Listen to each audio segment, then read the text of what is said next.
Sir, sino po sila, sir? Ryan Miguel Ramos, group member, I mean, gumawa ng Flashy Crew and also an admin sa South Junction. Yun. So, like, dineclare na ni Boss course. Ryan. Okay, Boss Ryan, syempre, anong auto itong dala natin, Boss? 1992, Sentra B13 ECCS. ECCs. JDM inspired, on the process pa kasi yung pag-build kasi nakuha ko lang siya last 3 months. Oh, tapos, so medyo ano pa to? Medyo bago pa siya. Okay. Kasi nung nakuha ko to is, una kong ginawa is pinatino ko yung engine, which is, una kasi ang nangyari dyan, hard starting. So, pinalitan namin is, una at trinay namin is ignition coil, hindi gumana. Well, okay yung ignition coil ko, pumunta kami sa fuel pump, andun yung sira. Oh. Tapos, nung bago fuel pump, pinalitan namin ng hose dahil crunchy na rin yung hose. Tapos, nung nagawa na siya, distributor naman ang nasira. Dahil, syempre, pag sinestart ang fuel pump, nagbubuga rin ng kuryente si distributor. So, ending, bumili rin ako ng distributor, tsaka lang siya tumino. Yun, okay. Aba, inuna muna yung mga talagang kailangan. Tama Yes, ba? Amas yes. muna. Syempre, wapo nga sasakyan ko, hirap naman dalhin, di ba? Tama, yun. Patinuin ko muna siya. Yun, well said. Boss Ryan, syempre, very curious muna mga ka-auto natin. Paano ka ba nahilig sa pag-kotse, boss? Sige po.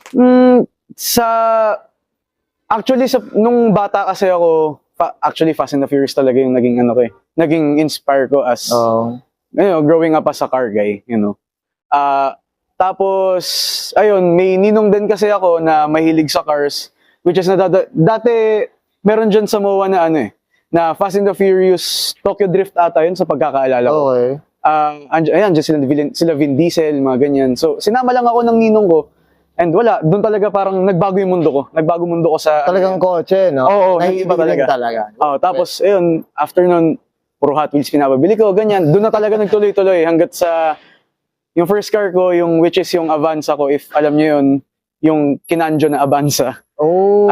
Ayun, binenta ko naman yun kasi pang down payment ng Montero ng father ko. So, ang ginawa ko is, bumili ako ng Civic. Oh, doon ka. At ito, nandito ka na sa Nissan napunta. Yes, dito ako napunta sa Nissan kasi dito ako talaga na-feel yung feel at home, kumbaga, nasa sasakyan. Yung band, boss, yung band. Oo, yung band. Yes. Boss Ray, syempre dito sa Auto Culture, familiar ka na dito. Yes, check natin interior, exterior, saka engine bay. Okay lang, boss? Naku, sige. Okay lang, pipilitin kita dito. So, sige.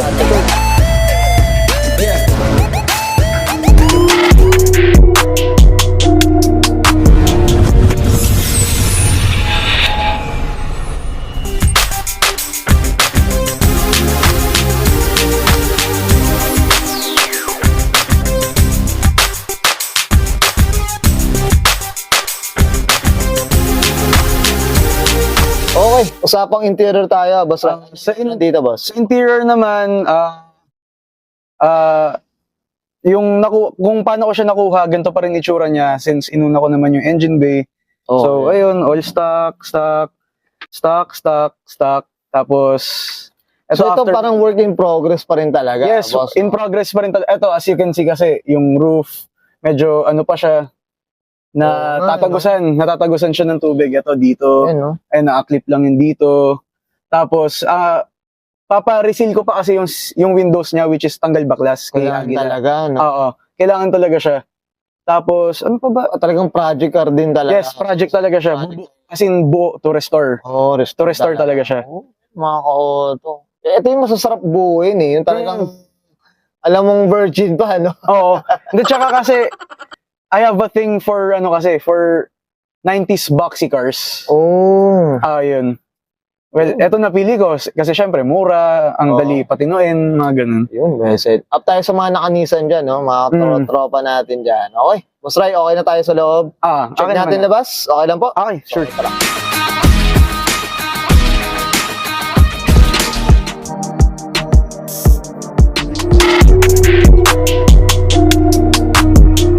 Tough long battery. Tough and long Okay, lasting. sa pang exterior tayo, Boss Ray, ano meron dito, boss? Sige. Actually, all stock din. Stock na bumper, nothing less, nothing more. Stock na, na grill. Ito pa yung, itong tama ba? Ang code net B13, no? B13, yes. B13, Yes. ito yung body na to. Ah, ah. Ayan.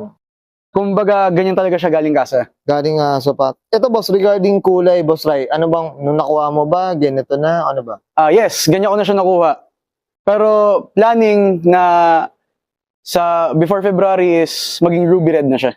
Oo, so Mm-mm. talagang planong, iyan pa, pakulayan na talaga. Yes, No? balak talagang buuin. Boy, talaga. Oo. Store talaga, no? So ito, rota na rotiform. Yun, yung Mags. mags na ito. Ano size pala na ito? 15s by 8. Yan. Pogi rin. Ang lapad na ito, mga ka-OT. By 8 kasi siya eh. Oo. Well, pag loaded sa likod, ay mga gamit tulad ng mga yan. Oo. Ito, nasa event tayo, mga ka-auto. Ganito, pinili natin si Boss Rai. Para at least ma-share na yung auto niya. Ito naman, regarding, kanina sa experience ko, okay. loaded kasi to ng mga gamit ni Jasper, amplifier, speaker, tables. Pag umaakyat ako dyan, nagra-rubbing yung likod niya kasi by 8 yung ano, By yung 8 mags yung ko. ano, oo. Yung offset ko, ang lapad talaga. Ang lapad yan, mga ka-auto. Ito, bagay ito, medyo nakapiki, no? Oo. Nakapiki, no? Naka-stance. Stance, Wait. yan. Gastos Sige, kasi sa gome. Gastos. Boss Ray, ito, ano ba mga salamin natin? Ano ba? Tintless? Clear? Ano ba? Walang tint. Wala taga, zero. Zero tint. As in talagang bawal mag-tint. Oo. Para di rin magalit si Jowa. Ay, no comment. Pwede naman naka-tint. Basta Ay, totoo. Kung nasa sayo naman yan. tayo. May loyal ka talaga. Up tayo dyan. Okay. Dito sa likod naman, Boss Ray, ano bang may napalitan ba? Ano ba? Actually, wala. Ito, basag pa nga yung taillight eh. Hindi ko pa Oo, siya napapalitan.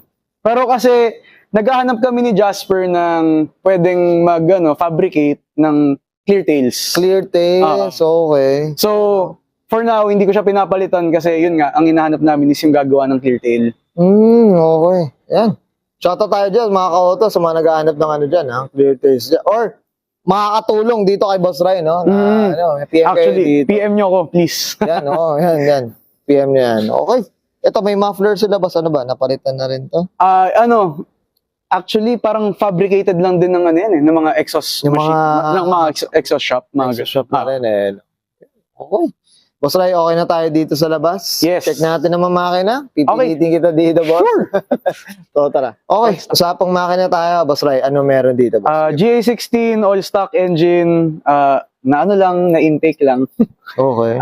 Tapos, ito yung sinasabi ko, napalitan ko ng disc 3, ignition coil. Actually, yung ignition coil ko, nung nakuha ko siya, is pang-leak. Hindi ba siya fit, boss? Ano ba? Hindi kasi siya fit dahil iba yung iba yung plug nila. Okay. So, nagtaka kami na doble gastos ka na, boss. Parang ganyan. Hindi ko naman na siya pinalitan. Actually, leak pa rin yung ignition coil ko. Nagtaka lang kami ni Jasper kasi nung tatry namin yung ignition coil niya dito, iba yung itsura ng sa kanya. So sabi ko, ba't parang ibang yung akin? Tapos, nung may tropa naman akong pinapunta na leak yung yung B13 niya, nakita namin, pang pala siya, pang leak yung ignition coil. Okay. So, ayun.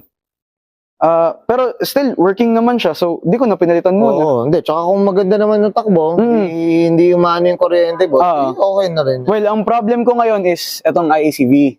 Okay. Dahil sira na yung screw niya, so hindi ko ma-adjust dahil pagka patay yung aircon ko, bumababa yung minor niya. So talagang nagbabag down yung minor nung gasolina. Pero di naman siya namamatay, bumababa lang talaga. Bumababa lang Which is nakaka-bother kasi dahil bobomba ko pa pag nagbe-brakes. Yan, mga naka-sentra dyan, PM nyo to si Boss Ryan, so para makatulong tayo. Ito, boss, 1 point siya? 1.6. 1.6. Ito ECCS nga yun. Ito nga yung variant na na EFI. EFI. Na, tama. Yung LEC kasi is for carb na. Saka boss, tama ba yung LEC, yung ilaw nun sa likod, yun nung parang putol no? Yung hindi siya buo pa, tama ba? Parang... Actually, misconception yan Hindi ko sure kung putol ba talaga siya or buo or tinatanggal lang. Tinatanggal. Oo, kasi kayo mga kahoto sa mga nakasentra dyan. Kasi misconception din para sa akin yun nalilito talaga ako. Kung talaga nakabaklas ba lang talaga. Oo. Ang palatandaan ko kasi sa LEC tsaka sa ECCS is yung sa ECCS meron ng pilot light, which is ito. Tapos yung antena niya is nasa likod.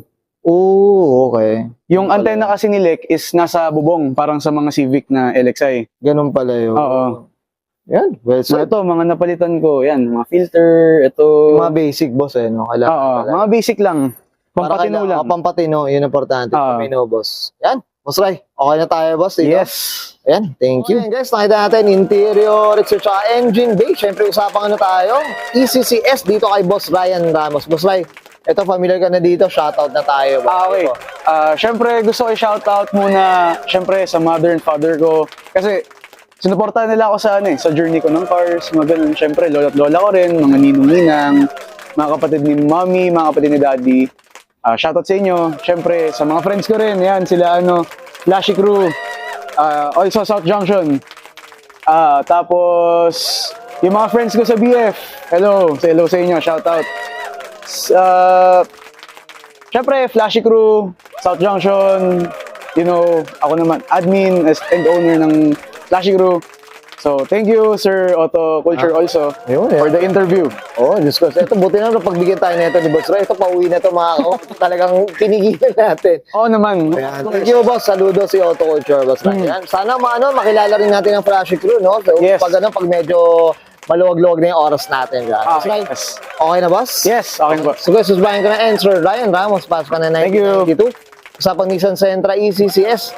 Usapang ECCS Variant. Usapang tayo, JDM Inspired, and this is Auto Culture. Thank you.